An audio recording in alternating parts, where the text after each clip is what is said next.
দিদি, তোর নতুন ফ্ল্যাট থেকে ঘুরে এসে মাকে বললাম সবকিছু খুঁটিয়ে খুঁটিয়ে।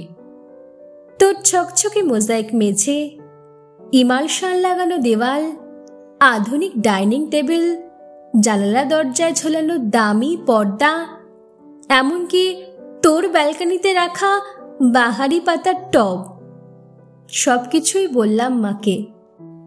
নগেন দত্ত লেনে আমাদের এই আলো বাতাসের একতলার ভাঙা ঘরে বসে মা সব শুনলেন চোখ বুজে।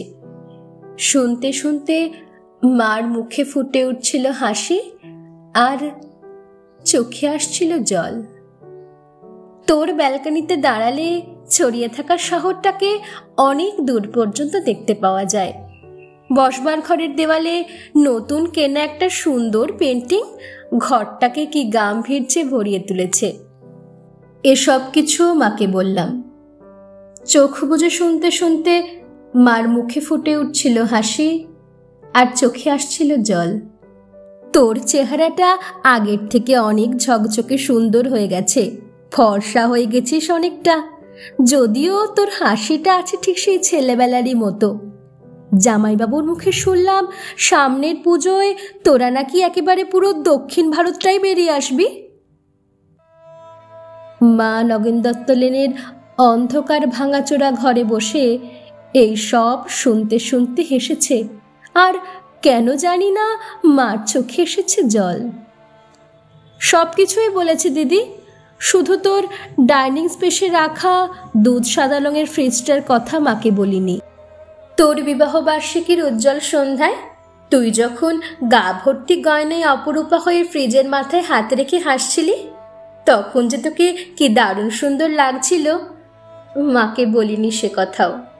বিবাহ বার্ষিকীর সন্ধ্যায় তোদের আনন্দ উজ্জ্বল অ্যাপার্টমেন্টে তুই আর জামাইবাবু যখন এর ফ্রিজটার পাশে দাঁড়িয়ে হাসি হাসি মুখে মালা বদল করছিলি রসিক বন্ধুদের অনুরোধে, আর ক্যামেরার ফ্ল্যাশ ঝিলিক দিয়ে উঠছিল উপচে পড়া খুশির মতো, তখন ঠিক তখনই দিদি আমার চোখের সামনে স্পষ্ট হয়ে উঠেছিল হাসপাতালের করিডোরে বাবার ভেঙে পড়া মুখটা। ভেতরে মা তখন অপারেশনের পর অচৈতন্য। ডাক্তার এসে বাবাকে বললেন, চোখটা বোধহয় আর বাঁচানো গেল না, তাও একবার চেষ্টা করে দেখতে পারেন মাদ্রাজে।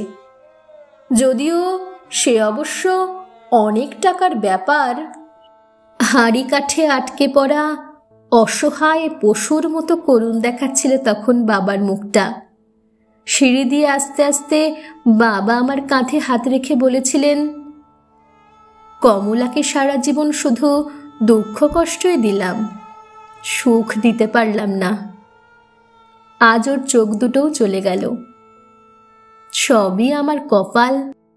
দিদি, অনেক দরদস্তুর চাপাচাপির পর তোর বিয়েটা যখন আরও কয়েক ভরি সোনা আর একটা ফ্রিজের দাবিতে আটকে পড়েছিল, অনিশ্চয়তার ঘেরাটোপে বাবা তখন কাউকে না জানিয়ে চড়া সুদে ধার করেছিলেন অনেক টাকা।